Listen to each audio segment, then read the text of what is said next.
even if we are a little light on attendance. Okay, I can go ahead and start with the statement if you want to, and then maybe that'll give a little bit of time for people to hop on. Perfect, thank you.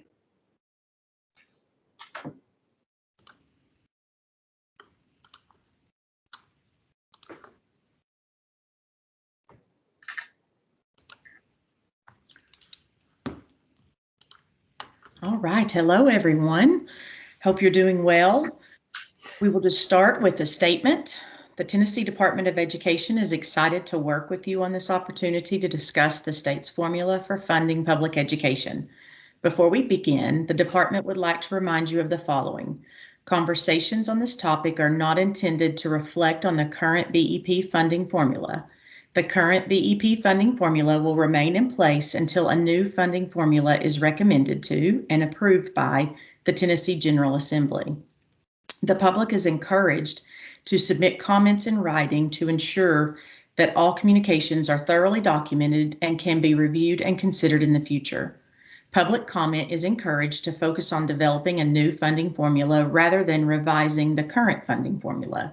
Consider what should be funded in a new and at what level. Subcommittees will be responsible for reviewing public comment and making recommendations for what should be included in a new funding formula. While all committees, subcommittees, and members of the public should feel free to communicate openly, documents and records may be subject to public inspection pursuant to the Tennessee Public Records Act and may be publicly posted or otherwise made available. All recommendations that are submitted by committees and subcommittees will be reviewed and considered, but not all recommendations will ultimately be included in the proposed new funding formula.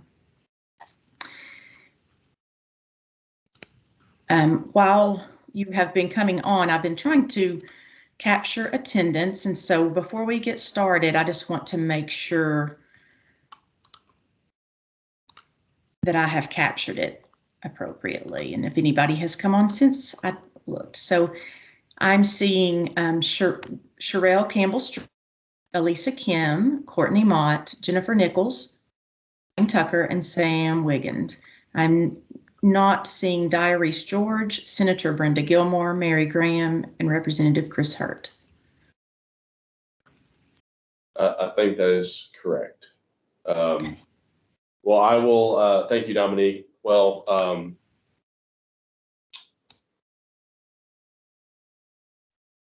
one second.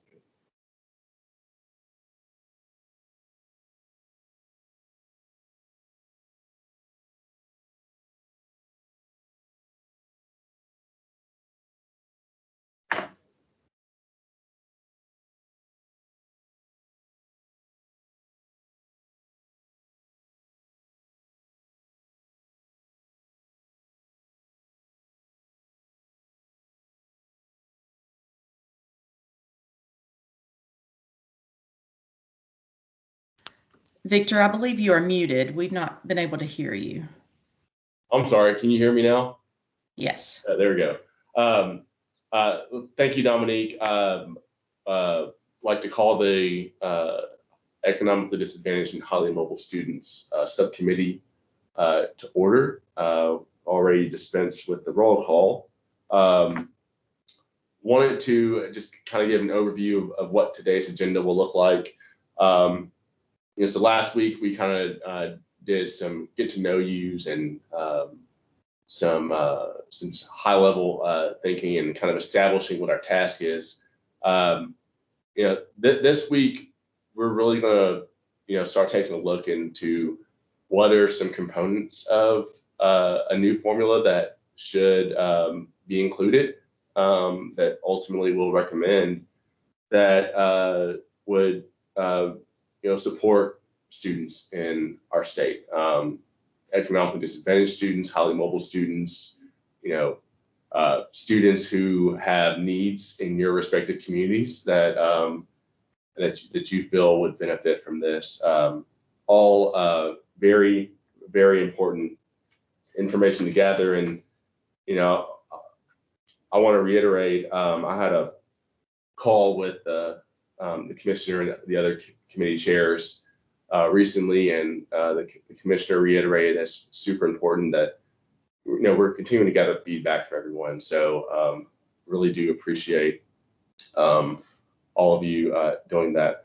I am going to go slightly out of order today on the agenda. I have invited a guest to join us to talk a little bit about school funding, because I think I do want us to spend some time looking at what components we'd like to see in the new funding formula, but I think it would be helpful to kind of have like a base run through around what funding has looked like. And I know that some of you mentioned last time really want to take somewhat of a dive into looking at where other states have engaged here and what that has looked like. So I'd like to introduce everyone to Aaron Smith. Aaron is the Director of Education Reform at the Reason Foundation. Aaron's worked extensively on education policy and has appeared in numerous publications, including Education Week, The Hill, Orange County Register, and Los Angeles Daily News. Prior to joining Reason Foundations, Aaron was Senior Director of Analytics at Yes Prep Public Charter Schools, a nationally renowned charter management organization. Aaron graduated from the University of Maine with a bachelor's degree in business administration and earned a master of business administration from Mays Business School at Texas A&M. And Aaron currently lives in Houston, Texas. So Aaron's going to share some information with us that I think would be helpful in really getting some juices flowing. And while Aaron is going through his slide deck, again, really want to take some time afterwards to get some commentary and feedback from all of you about what you'd like to see in this formula. So Aaron, I will kick it over to you. Great, thank you so much, and it's wonderful to be here today. It's truly an honor to be able to meet with you all. So today, I'm going to try to keep this relatively short to less than 15 minutes or so. But I really want to focus on giving you an overview of a student-centered funding or student-based funding. Those terms are interchangeable, just so we have a common understanding of what that means and what the various benefits are of student-centered funding. I also just want to highlight a few key considerations for this group to think about as you go through your work that relate specifically to targeting education dollars to Tennessee's low-income students. If I have time, I'll go through a case study of California's reform. So they implemented what's called a local control funding formula back in 2013 with great success. And I think there's a lot to learn from their school funding reform experience. And then, of course, I want to leave a little bit of time at the end for discussion if you guys have any questions or feedback. I will note that we're in the process of putting together an analysis that includes data on low-income students and how they're funded throughout Tennessee. So we'll be looking to share that with you all probably in about 3 or 4 weeks. And I also want to say, in the meantime, if you have any questions about either the BEP, Tennessee's current funding formula, or student-centered funding, or just need technical support with data, feel free to reach out to me anytime, and we'll be glad to assist you. So with that, I'm actually just going to jump right in. So as many of you probably know, there's discussions around transitioning from a resource-based funding model to a student-based funding model. So one that allocates staffing positions and textbooks and has about 47 separate allotments that are input-based, to one that strategically targets funding to student groups. So as you can see, the majority of states use some form of student-based funding mechanism. I'll note that, very importantly, 2 things. Number one, all of them are different, so there isn't any such thing as one student-centered funding model to go off. And number two, they all have flaws, so there's no such thing as a perfect school finance system. So even the ones that are currently student-based, some are better than others, and they all have various flaws within them that also need to be addressed. So what exactly is student-centered funding? I think this picture sort of encapsulates what I think is the ideal. And this is a simplified version, but essentially the first component is having an equalization mechanism in place that either pools dollars at the state level or does something similar. So the idea is you want to minimize the effect of property wealth and local wealth in general on education funding. And to do that, one way is to centralize your actual sources of revenue. The second component of student-centered funding, and probably the most important component that you all will be talking about extensively, is allocating dollars based on students. So this is how you actually divvy up dollars. And within a student-based model, what you generally see is something called a weighted student formula. And how it operates is pretty simple. You have a foundational allotment, and then you add weights for different levels of or different types of student categories. So if a state decides they want to direct more dollars toward low-income students or toward ELL students, then they would implement a weight that does that. So that's number two. And when we talk about weighted student funding, that's what we're referring to. It's how the dollars get allocated based on this weighted formula. The third component is sort of the idea that regardless of what school or district a student attends, they should get the same funding allotment. So if a student with special needs is funded at a certain amount in one district, then they should also be funded at the same amount in another district, or if they go to a charter school. And lastly, but certainly not least, another sort of important component of student-centered funding is flexible and transparent spending. So basically pushing spending decisions down to the local level, allowing district officials and hopefully school leaders to have say over how dollars are used. And to do this, student-centered funding should push dollars down flexibly and not have a lot of red tape or top-down requirements. So that's sort of a summary of what student-centered funding is. And so some advantages that I've already touched upon in comparison to sort of older funding models that are resource or program-based. The big thing is that funding is based on student counts and accounts for student needs. So as I mentioned before, having a weighted student funding formula that strategically targets dollars to different categories of student needs. And then trying to the extent possible to ensure that that funding isn't related to local property wealth, or in Tennessee's case, local sales or property tax wealth. So what we see in a lot of states is that they might have a good allocation formula, but because of local wealth disparities and how the formula operates, you still see some large funding inequities. And oftentimes those inequities are work to the disadvantage of low-income kids. So importantly, there's not one policy lever to pull when trying to pursue a student-centered funding model.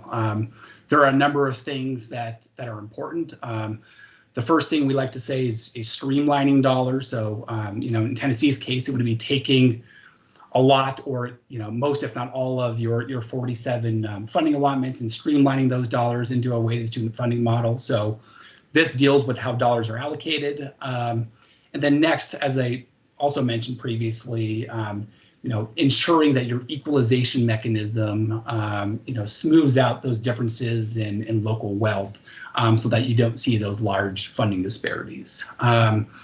One other thing I'll quickly mention too is that it's also very important to have a system of robust financial transparency. So ensuring that that parents, that advocates, that local organizations, and certainly school districts have access to important financial data at both the district level and at the school level. And that's critical to this group, especially because you want to be able to see how low-income students are funded in comparison to their peers.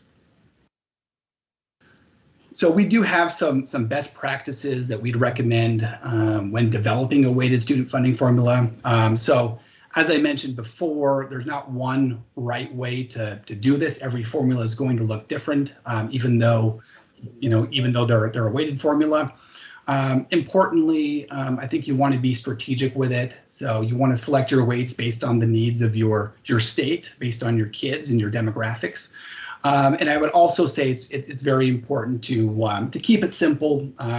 Some states have very robust formulas, and they try to get maybe a little too fine with their weights. But then others, we see some good straightforward formulas that are transparent and sort of achieve the desired impact.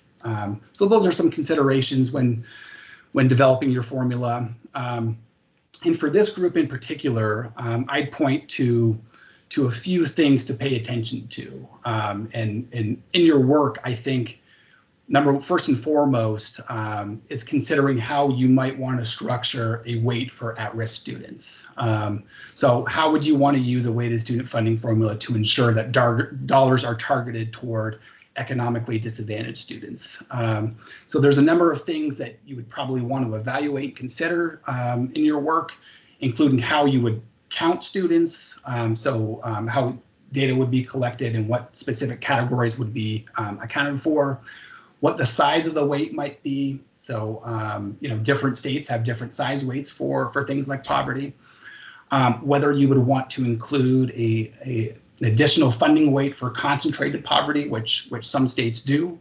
And then last but not least is considering how much autonomy you want to push down with those funding weights. And from my vantage point, you want to maximize that, but I do think that's an important conversation for you all to have at some point. The next consideration I would highlight is to evaluate and discuss the impact of local wealth on student funding. So maybe evaluating trends with data and perhaps evaluating different pathways to reform to ensure that dollars and local wealth is effectively equalized. And then last but not least, trying to figure out what reports and mechanisms might be required to ensure that there's good, robust financial transparency, so that all stakeholders know exactly how districts are being funded, how schools are being funded, and very importantly, how your economically disadvantaged students are also funded.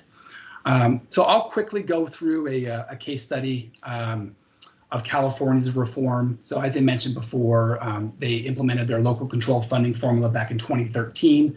And there were two primary policy aims. The first was to increase equity. The previous funding formula had some pretty large disparities among school districts that worked against low-income students.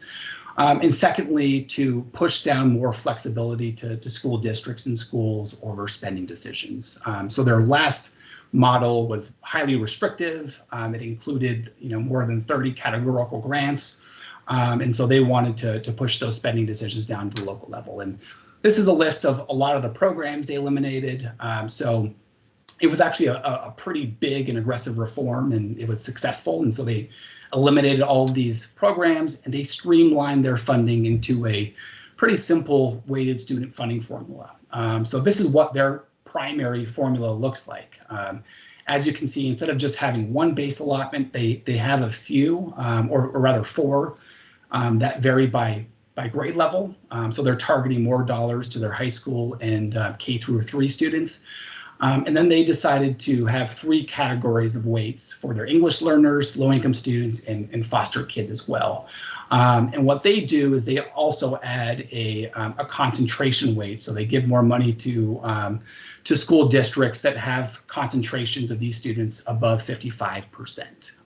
I'll note that not all of California's dollars are going into this weighted student funding model. There's still other funding streams.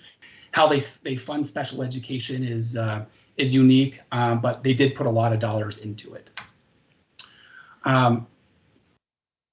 So here, basically, as you can see, California did not tie a lot of strings to their weighted student funding formula, but they did require local school districts to engage parents in their communities on spending decisions every year and to create what's called local control accountability plans.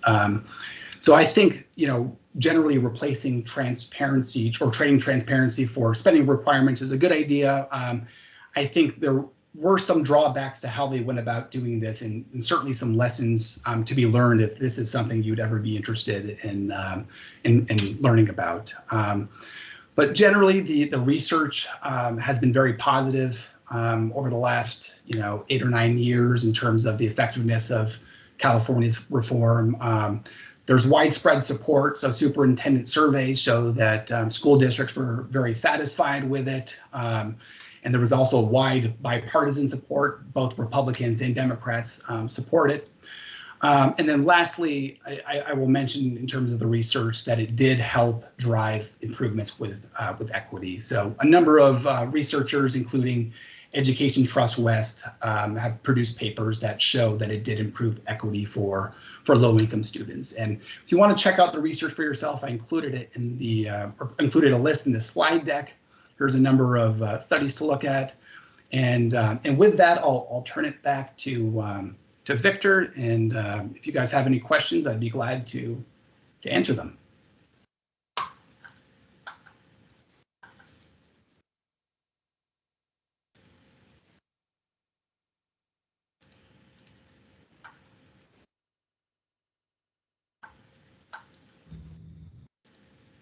Hello, I do have a question.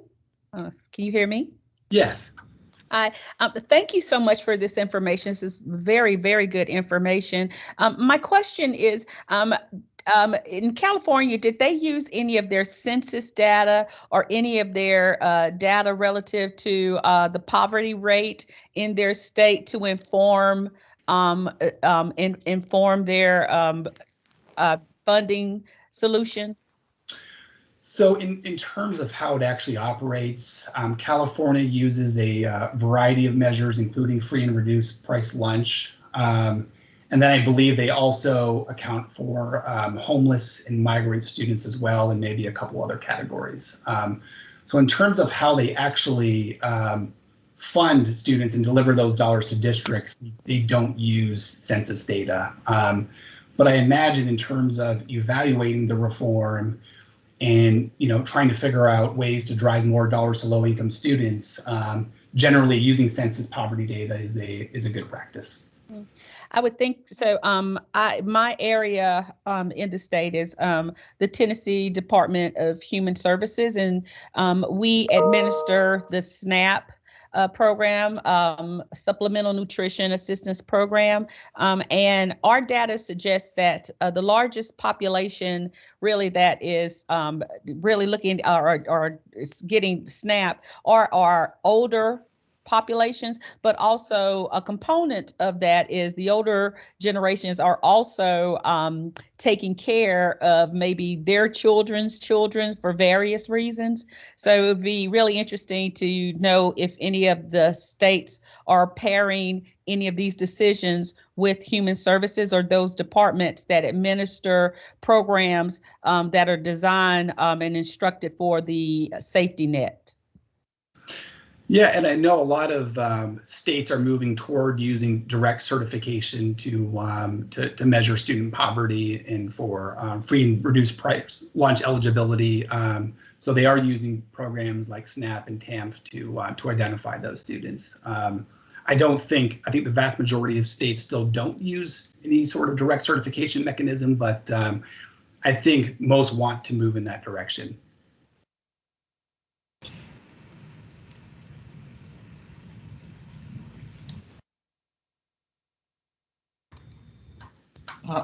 This is Gloria Sweetlove. I had my hand up, but you said something in your slides relative that looked like you had weighted foster children. Would you talk a little bit about that?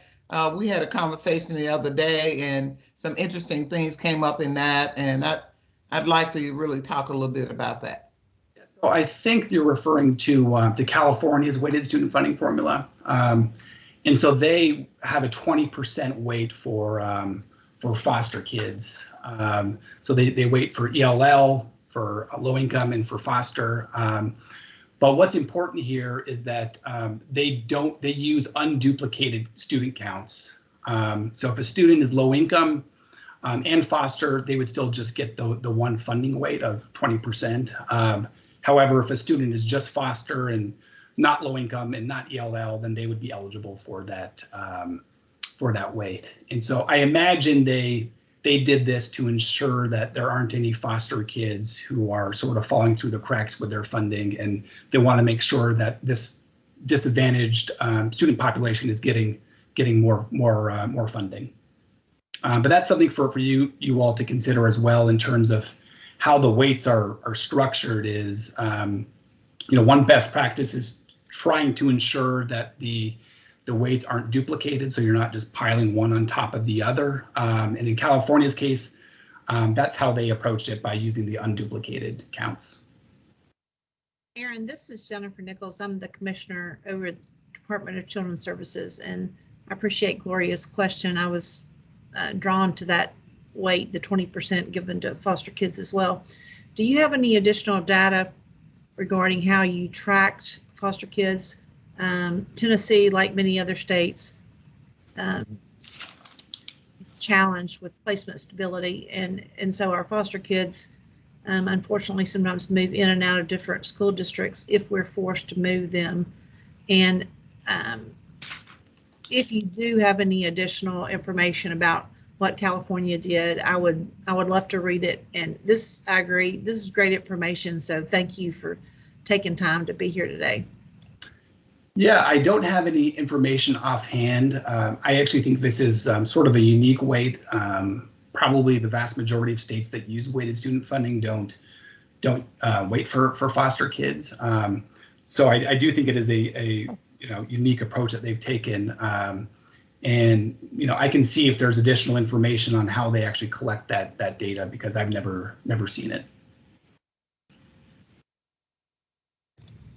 Thank you.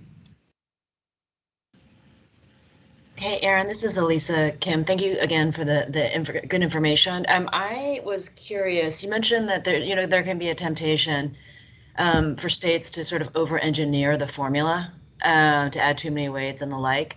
I mean, I admit I'm biased towards simplicity for a bunch of probably obvious reasons, but I am curious to know though, where across the country, what when people have over-engineered, what did they over-engineer on?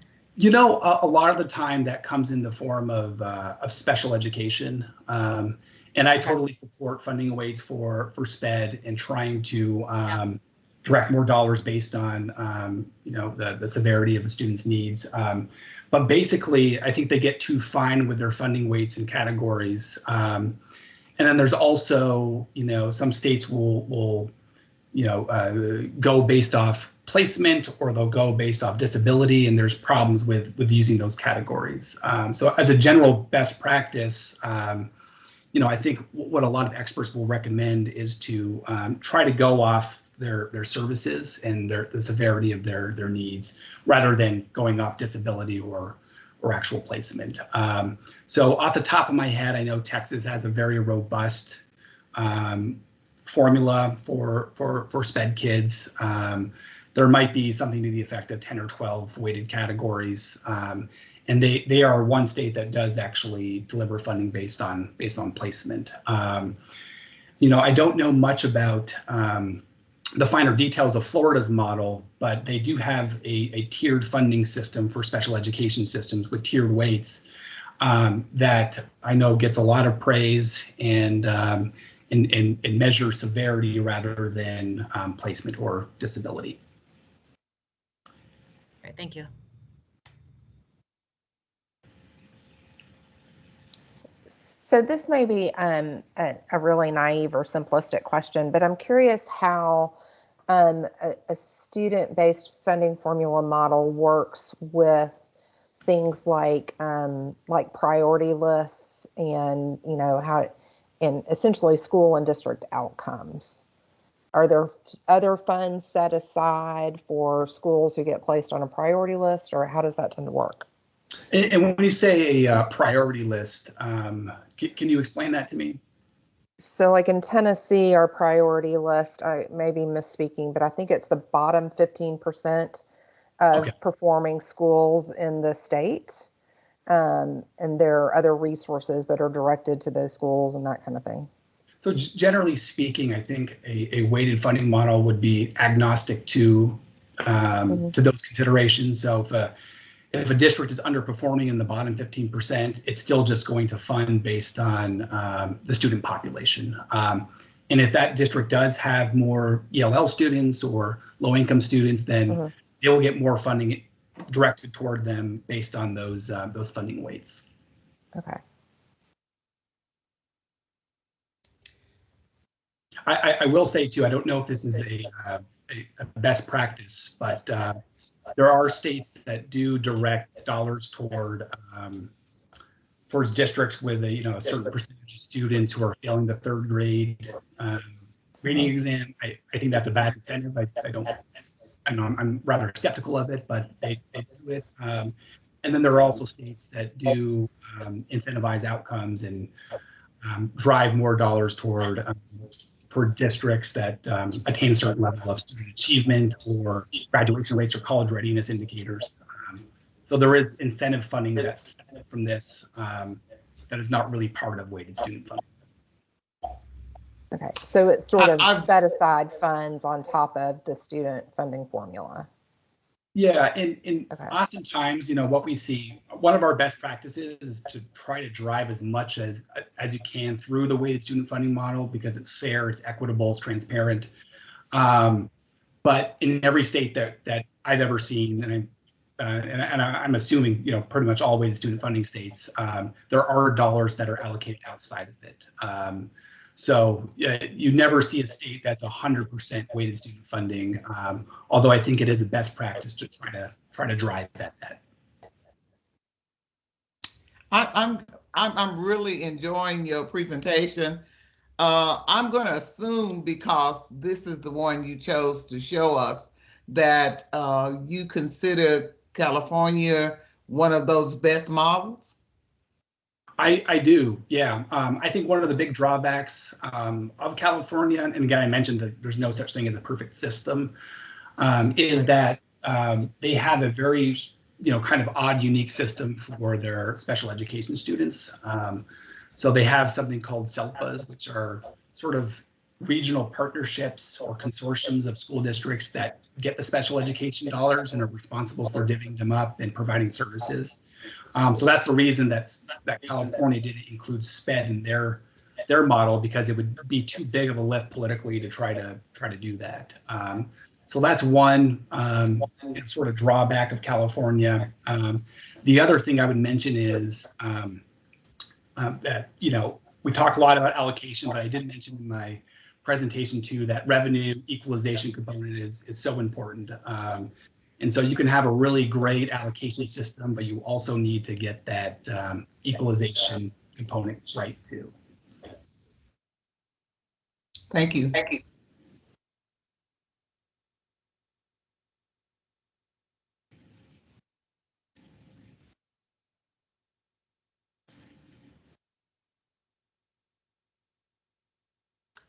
Victor, we're unable to hear you if you're talking.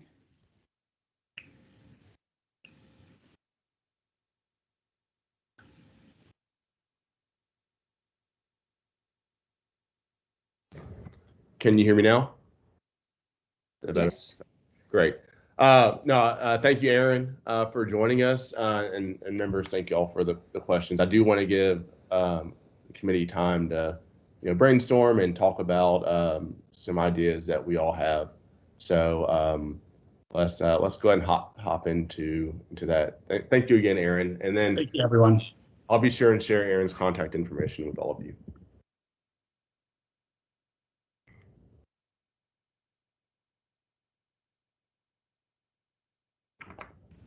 Before we move on, there were a couple of people on the phone that I would like to be able to account for attendance, if they could come off mute and identify themselves. Yeah, this is Barry's George. I had some technical difficulties getting on the Microsoft Teams on my computer, so I just hopped on the phone. Okay, thank you. This is Sherelle Campbell Street. I'm so sorry. I've been here, but I must have missed when the roll calls, and I'm with Tennessee Department of Human Services. Perfect, thank you. And I have a quick question. Maybe I'm missing it. I asked my sisters to look. Do we have a copy of Aaron's slide deck and I'm just not seeing it? Or was it attached to something? I can send it to you, Commissioner. I'll make sure everyone has it. That'd be great. Thank you. Yes, ma'am. Please, it was wonderful. Yes, ma'am. And just kind of looking through my list here, it looks like Courtney Mott has joined as well. Courtney, would you just introduce yourself real quick for the record? Yes, hello. This is Courtney Mott with Save the Children Action Network. Thanks for having me. Great. If you'll just let me know which slide you want to pick up on, I will go to it. Yeah, no, this is perfect, Dominique. Thank you. Following up, from last week, really want to maximize the time here. You all represent the communities in which you work and live, and so it is super important that we're continuing to gather feedback from those in our in your respective communities. Next slide, please, Dominique.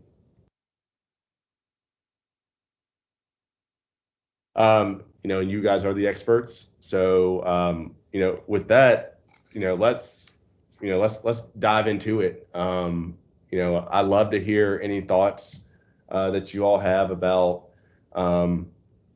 what should a new formula look like? What should it contain? What are some components of it? I mean, if we want to get into, weights of a formula, I'm open to that. I really want to utilize this time to dive into that. Also, I want you all to think about what resources you would need in order to ensure that we can we feel empowered to move towards a student-based formula, that you have the knowledge and the content to look at what those policies should look like. I will say for me, I'll start and then I'll just kind of open the floor up. But Dominique, you can pull the slide down if you could, please. For me, I think it's super important to have simplicity in a new formula. I think it needs to be easy for everyone to understand. I think if someone goes to, let's just say, the Department of Education's website, they should be able to see how much money is going towards economically disadvantaged students, or if there's money for ELL students. I think that should be super transparent and super simple. I think, I hope Dominique doesn't get on me for this, but currently I think it is slightly cumbersome to understand the current formula, which is why I think this is the basis for looking at what a new formula could look like. And then one that's equitable, right? I think that theme has come up a lot. Not every community has the same needs. Not every city. You have counties that have two different types of government, so several different school systems. So those are things that I think should be considered as well. But I'll open it up. I'd love to hear any thoughts any of you have, and feel free to just jump in. I'm not going to call on anyone specifically here. Well, let me say this, Victor. Of course, this is Gloria Sweetlove. And on Monday afternoon, I went over to Dyersburg and met with that state representative, Rusty, and a number of stakeholders from the community. And they were interested in what we were doing. And, I was specifically asking them for input. So one of the things Tennessee NAACP is going to be doing, we're going to be doing focus groups in Northwest and Southwest counties to try to get stakeholders, and that's everybody from the business people, the bankers, to the to parent, to community leaders, to faith leaders, to business owners, to try to get their input on what they really think it ought to look like. And I will agree with what somebody said a minute ago. I've been around school boards and et cetera, education, dealing with that funding formula since we put it together. And it is too complex. Most of the time, your school finance person has difficulty explaining it. So I think we really want it to be to where students, and also forgot to say, we're going to have a high school student on that stakeholder focus group also. But I think even students and definitely parents should be able to understand it. And I think if we put it in place right, it won't be where it will make the funding more equal, because now you can see, I know in my area, I can see that some of our rural counties that have almost the kind of same kind of income, but you see their school systems looking a lot different because of the way the money is handled and the way it's done. And the current formula allows that to happen. And I think if we put one in that's more weighted towards student learning, it will be better. So I'm excited to be on this committee. I'm excited to be out in the community talking with focus groups to see, and including our state representatives and our elected officials in that, so they know what's going on and they can then take that back, that once this formula is recommended, they can say, oh yes, and I know that's real because the people in my district said that. Thank you. Yeah, that sounds great. Looking forward to the results of your focus groups there. And Victor, this is Jennifer Nichols.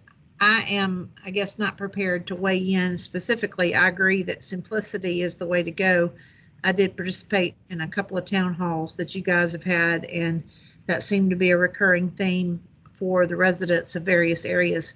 I took an opportunity earlier this week in a group that I'm a part of to ask for feedback from half a dozen experts from West Tennessee, including, Gary Shore, who is the executive director of Urban Child Institute and retired CEO of Methodist South, Kathy Buckman Gibson. She has early childhood education plans called Seeding Success. Dr. Candace Thompson, the school superintendent there, Hyde Family Foundation, and also Blair Taylor from Tennesseans for Quality Early Education. All of them have indicated they are willing to weigh in. They understand, already knew of what the Department of Education is doing, and I expect very thoughtful comments from them in the next day or two. So I would love to pass those on. They know where their suggestions are going to. Senator Bo Watson was a part of the same group, and I'm going to fold him into the comments I get back from that group, and I'll report back to all of you. Thank you, Commissioner. That sounds great. Commissioner Nichols, thanks for that. This is Sherelle Campbell Street again with DHS, and I would say that one thing that sometimes we do, particularly when a new administration comes in, is we automatically try to, let's go see what we can fix. Let's bring all this together without first, and not saying that this is the case with our current administration, but this happens in just government. Sometimes we don't take a moment to step back and see what is already available by way of data. And so thereby sometimes we'll go get a third party to do an assessment when we just had an assessment done 2 years ago. And the reason I'm bringing that up is we have within our department, of course, a lot of data around the makeup of the family. It gets really, it dives into a lot of different areas of the family household. And again, we exist to provide different types of supports for population or marginalized populations. And I am definitely thinking that looking at some of our data by way of the makeup of a SNAP household, the TANF household, the number of healthy childcare centers within the rural areas, all of this, I think, could provide some healthy information by way of developing a formula. The other area that I think would be very helpful, the Department of Education has a wonderful area in their toolbox, and that's the Family Resource Centers across the state. I'm really big about seeing what other available resources are there to help a child thrive in the community. And some of our family resource centers, they don't exist everywhere, but it would be really interesting to see where they are throughout the state as it relate to the number to education and by way of how someone is faring grade wise. Those support services are so important to the health of a family. Another area that I think, this might be something that could be discussed with the group that is looking at the adage of persons with disabilities, children with disabilities. One of the areas that we have in our department is a program through the vocational rehabilitation program that's open to all students who have a disability, is a program called Pre-Employment Transition Services. Not all schools have the program, and it is there to complement the transition services that are already offered in schools. We have funding to partner with schools to provide that, and that's for 14 and up. And again, it will be interesting just to see where we do not have that particular program. We have found through an evidence-based model that children who go through pre-transition services are able to withstand and support employment goals right out of school.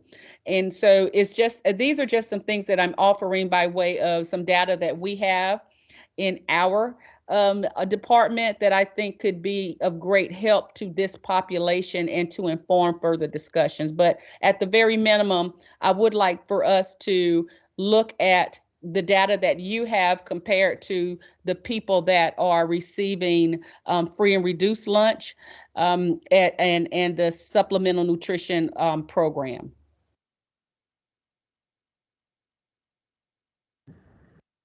Yep, absolutely, Sherelle. It's good stuff there.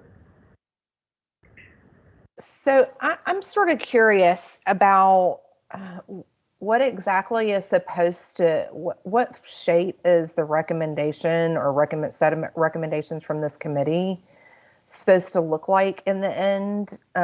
Is it supposed to be, I think we're all going to agree, yes, we need to provide weights for economically disadvantaged kids. Are we supposed to be weighing in on how much is that weight? Or I guess I'm just a little bit confused what our end product should look like. Dominique, can I kick it to you to clearly define where the department is on this, so I don't muddle your intentions here? So first, I'm going to refer to a slide that's in our deck. There will be a process that each meeting you will have a focus to take us to the end goal.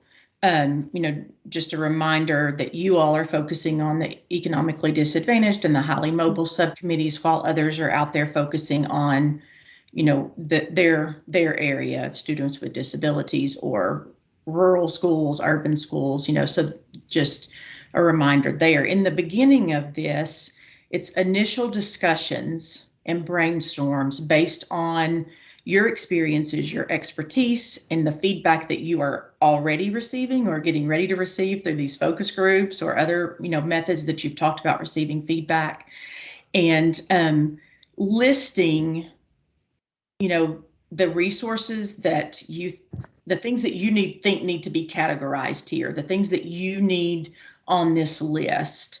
And then this list will be revisited throughout the meetings to refine it over the next few meetings.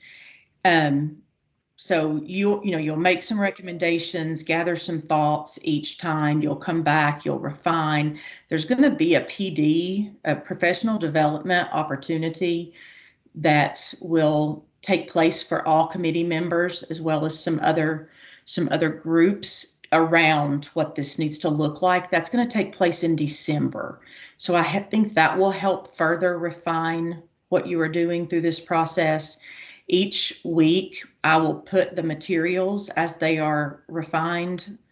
They're still refining materials based on how each round of meetings go. What needs to be the next step? Does anything need to be changed?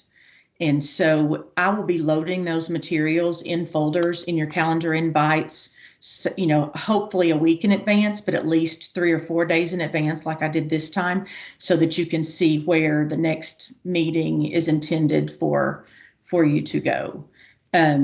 You might want to refer back to that overview document that was from the first meeting.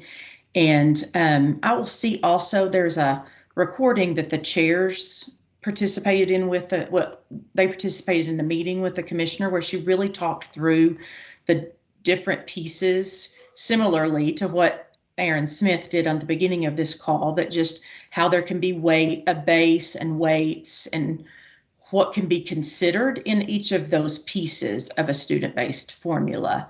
So I was trying to see if I had them at easy access, but I think that's a really good place to go back to and review that overview document of this is the process, this is what it could entail, and your job in this committee is to do, what does that look like for economically disadvantaged students, highly mobile students?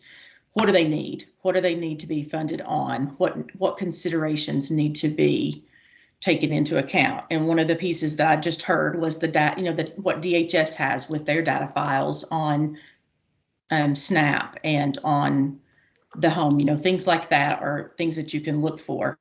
I will put in on my list recommendation or a follow-up to try to get information on the family resource centers across the state and where they are and what services they provide.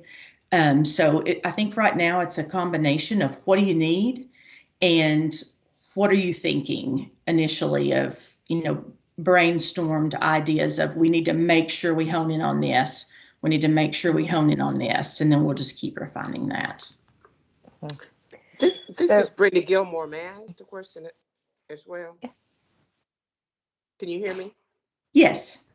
Yeah, go ahead, Senator. Okay, so the final product, will it be, when the recommendations roll out, will it take legislative action to implement it, or will it be an executive order, or will it be departmental policy? Do we know that? It is my understanding that all of the recommendations will be sent. Each committee will submit recommendations, and then not all recommendations will make it into the final proposal. But then that proposal, yes, will have to be acted on in the General Assembly, either taken up or acted on. And do we know the window when all the recommendations should be completed? Have we been given that? These meetings are taking place through January. So I believe the last meeting is the last week of January. All right, thank you so much. You're welcome. And so I'm sure I'm just being obtuse here, but I'm trying to make this more concrete for me. If we agree that economically disadvantaged students need wraparound, schools need to be able to fund or support wraparound services for economically disadvantaged students, because we know that they can't learn if they're hungry, if they don't have housing, right? So one of our recommendations would be then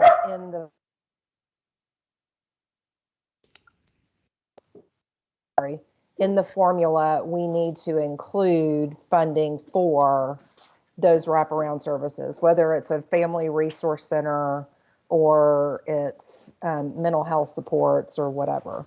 Yes. Okay. And just real quick on the FRCs, I think there's one in every county, but it's there occasionally there's more than one, but usually it's one. Okay. Yeah, and to kind of expand on that point, Sam, my understanding is that, the commissioner, as part of the recommendations, wants our committee to clearly define things that we are saying, okay, these are non-negotiables. We've got to have this in there, right? And then, there's that stuff like, we love to have it, but it's okay if we don't have it, right? Nice to have. And then there's the stuff like, okay, this should absolutely not be part of this new formula. So the department is looking to us or the central committee is looking to us to define that for them from our perspective of economically disadvantaged and highly mobile students. So.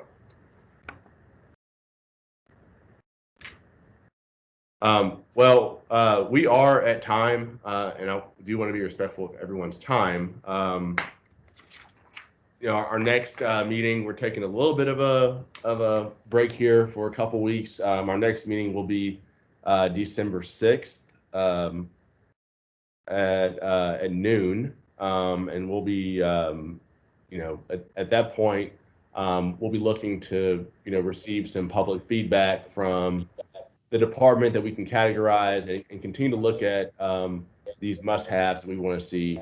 But like I said, if that's and next week and then 2 weeks after that, happy to continue having conversations around this. It's a super important task we've been handed.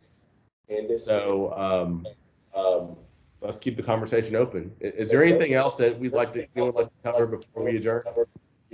I want to ask Dominique, this slide presentation from Aaron Smith, is that available? Will you send that to us? Yes, ma'am. Presentation. Yes, ma'am. I'll get that to you. Absolutely. Thank you. So I just want, one of the things I will be doing throughout is trying to capture all recommendations or all follow-up requests that you need. I just wanted to see so you all are recommending, somebody is recommending to look at the data files from Department of Human Services that were referenced. And then a request for follow-up was resource supports throughout the state. Have I captured that correctly? Anything else that I missed?